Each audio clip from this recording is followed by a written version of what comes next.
দীর্ঘদিন তো জমিদারি করলাম, জীবনের শেষ বেলায় প্রজাগণের কাছ থেকে কি পেলাম তা একটু জানলে কেমন হয়। আক্কেল আলী, ব্যাক্কেল আলী, তোমাদের দুইজনকে যে কাজের দায়িত্ব দেয়া হয়েছিল তা পালন করেছো? হুজুর। ফলাফল বিস্তারিতভাবে দুইজনের উপলব্ধি অনুসারে প্রকাশ করো। নির্ভয়ে বলবো হুজুর। ভয়ের কি আছে? ভয়ের মতো কোনো খবর আছে নাকি? হুজুর, এই আপনার মনের মতো খবর না হলেই তো ভয়। ভরসা দিলে বলতে পারি। ভরসা দিলাম, প্রজাগণের মতামত ব্যক্ত করো নির্ভয়ে। তাই হুজুর। হুজুর, খবর বলো, হুজুর হুজুর নয়। আমি কইতাছি হুজুর, এই প্রজাগণ আপনাকে সর্বদাই গালমন্দ করে, সম্মান করে না, ভালোবাসে না। তাই হুজুর, তারা আপনার নাম শুনলেই অশ্রদ্ধা করে। থামো, আমার রাজ্য থেকে আমাকে অপমান। কারণ এই আপনি এই জনগণের কথা চিন্তা করেন না, এই সর্বদাই এই সুরা আর নারী নিয়ে মত্ত থাকেন, আনন্দ ফুর্তি করেন। প্রজাগণ সুখে আছে, খেয়ে আছে না না খেয়ে আছে তার খবর নেন না। উপায় বলো, কি করলে জনগণের ভালোবাসা ও শ্রদ্ধা পাওয়া যাবে? হুজুর, খান কথা কই, নির্ভয়ে বলবো। বলো হুজুর। এই বলছিলাম, দুইখান বিয়ে তো হইল, দুইখান বিবি ঘর টানলেন, জনগণকে তো একটু মিষ্টিও খাওয়ালেন না। ওই কি এই আরেকখান বিবি ঘরে আনেন, জনগণকে দাওয়াত দিয়া পেট ভইরা খাওয়ান, তা হইলে তারা আপনার প্রশংসা করবে। হুজুর, এই ব্যাককেলের কথা শুনলেন? এই বয়সে আবার বিয়া, জনগণ আরো খেপে যাইব না? থামো তোমরা। খান কথা কই হুজুর, এই খটি কথা। এখন বড় মসজিদ উঠান, মানুষ নামাজ পড়বো আর আপনার জন্য দোয়া করবো। দোয়া দিয়ে পেট ভরবে না, এমন কিছু ভাবো যাতে মানুষ আমাকে ভালোবাসে, শ্রদ্ধা করে। হুজুর, এই এলাকার মানুষ বিশুদ্ধ জলে কষ্ট পাচ্ছে, খাবার জলের খুবই সংকট। এই আক্কেল আলী, তোর মাথা ভর্তি গোবর। হুজুর কি এখন এই সবাইকে গেলাস ভরে পানি খাওয়াবেন নাকি? হাদারাম, যার মাথায় 100 টাকা বুদ্ধি নেই, ঘরে গেলে বউঠাতে মার খায়, সে আবার আমাকে বলে হাদারাম। ব্যাককেল নাম কি এমনি এমনি হয়েছে তোর? হুজুর, এই আপনার সামনে আমাকে অপমান করছে হুজুর। হুজুর, আমি সেদিন দেখিনু আক্কেল আলীকে ওর বউ লাঠি দিয়া তেড়ে আসছে। থামো তোমরা, তোমরা চিন্তা করো, উপায় বের করো, কিভাবে মানুষ আমাকে ভালোবাসবে, শ্রদ্ধা করবে। আপনাকে যে কথাখানা বলছিলাম হুজুর, মানুষের জন্য খাবার জলের ব্যবস্থা করেন, বড় একটা দিঘি কাটান। দিঘি কাটাতে অনেক টাকা লাগবে হুজুর, এই ওর কথা শুনবেন না, এত খরচা করে লাভ নেই। হুজুর, এই ব্যাককেল যখন খরচ আর লাভের কথা বলল, তখন বলি, দিঘিতে যারা জল নিতে আসবে প্রত্যেকের কাছ থেকে টাকা নিতে হবে, তাহলে খরচের টাকা উঠবে এবং লাভও হবে। হ্যাঁ, এতক্ষণে একটা ভালো বুদ্ধি দিয়েছ। কে বলে তোরা মূর্খ? সবাই বলে আমি দুটো মূর্খ নিয়ে চলি। যাও, লোক দিয়ে দিঘি কাটাবার কাজ শুরু করে দাও। কিছুদিন পরে দিঘির জল টলটল করছে, এত সুন্দর জল। এই এতদিনে জমিদার সাহেবের সুবুদ্ধি উদয় হয়েছে, জনগণের কষ্টের দিকে খেয়াল দিছে। আজা বলেছো ভাই, যাই এই বাড়ি থেকে কলসি নিয়ে আসি, 2 কলস খাবার জল নেই। চলো চলো চলো, এটাই চলো।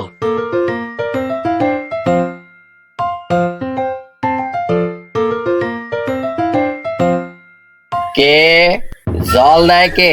দিঘির জল নিতে টাকা দিতে হবে, জমিদারের আদেশ। কেন হবে? জমিদার আমাদের প্রতিপালক, জনগণের সেবাই তার কাজ। নীতি কথায় কাজ হবে না, জল নিতে হলে টাকা দিতে হবে। টাকা দিতে না পারো তো চলে যাও। তাহলে ভাই এই দিঘির জল এই জমিদারকে একাই পান করতে বলো। কে? যত বড় মুখ নয় তত বড় কথা। হ্যাঁ, জমিদারের রাজত্বে থেকে জমিদারের নিন্দে।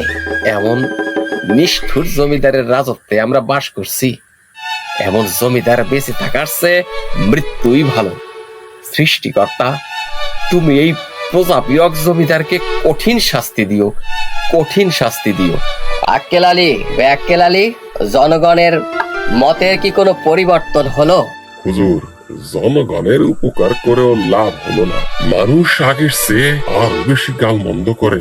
তখন তো তুই হুজুরকে বুদ্ধিখানা দিলি।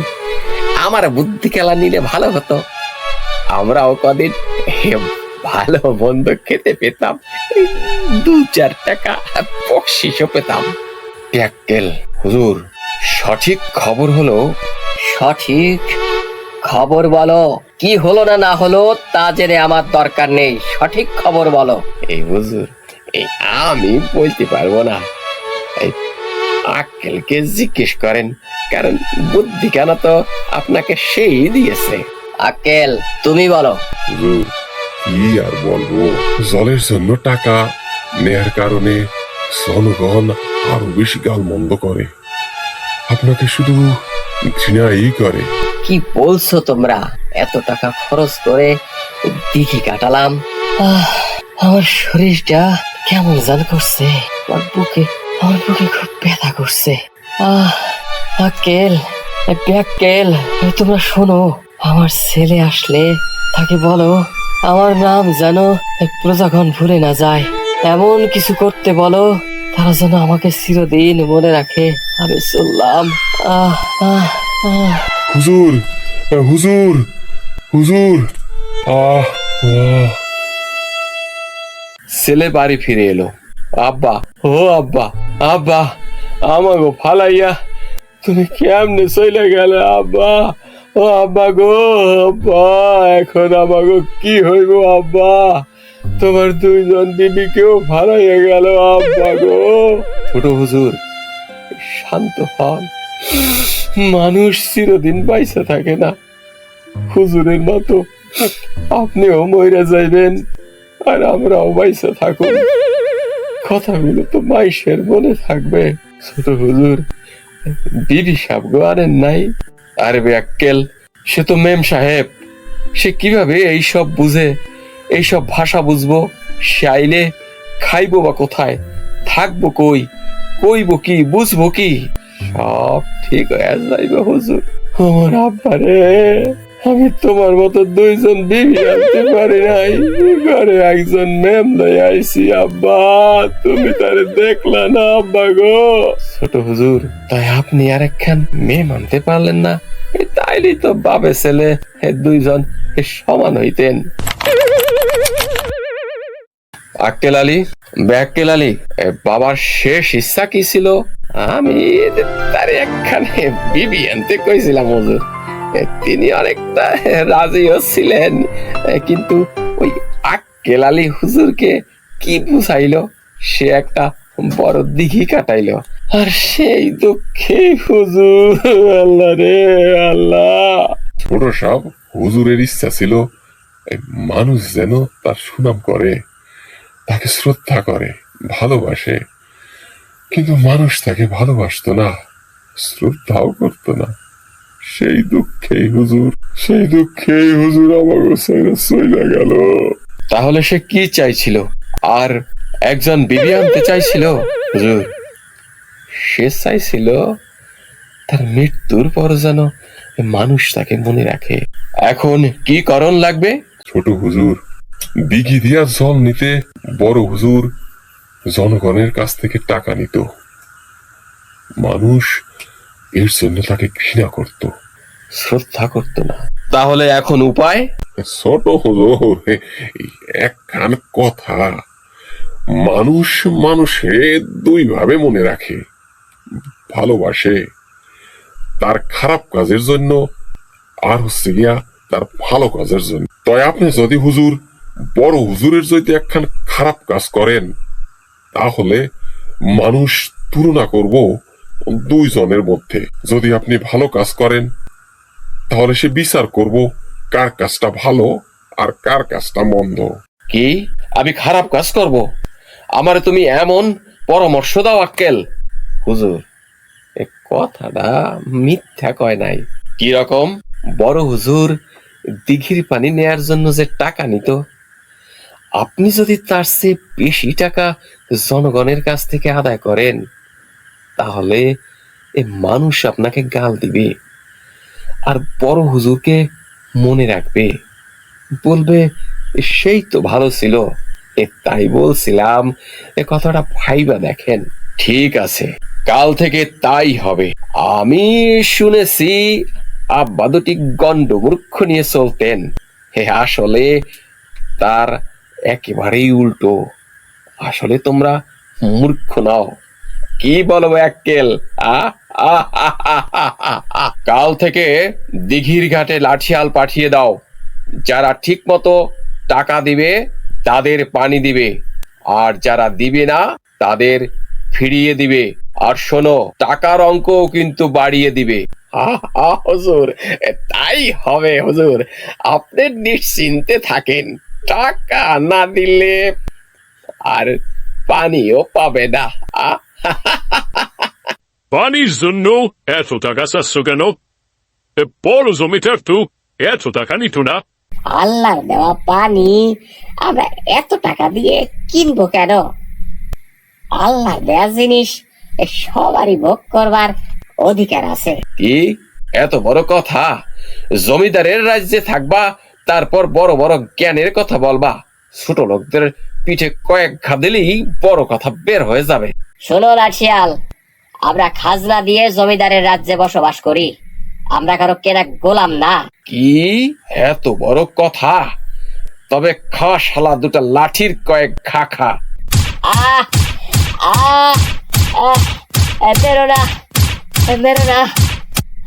টাকা করে ঠিক মতন না দিতে আনতে পারলে পানি নিতে আসবা না। পানি না খেয়ে মরবি, তখন বুঝবি টাকা বড় না পানি বড়। হারামখোর, প্রজাদের কাছ থেকে কসাইয়ের মতো টাকা নিবে, অথচ তাদের সেবা দিবে না। তার চেয়ে আমাদের আগের জমিদারই ভালো ছিল, আগের জমিদারই ভালো ছিল। এই জমিদার নিপাত যাক, নিপাত যাক, ধ্বংস হোক, ধ্বংস হোক। বন্ধুরা, গল্পটি কেমন লাগলো তা কমেন্ট বক্সে জানিয়ে দিও। যদি গল্পটি ভালো লেগে থাকে তাহলে লাইক এবং শেয়ার করো, আর আমাদের নতুন নতুন গল্প সবার আগে পেতে চ্যানেলটি সাবস্ক্রাইব করো। ধন্যবাদ।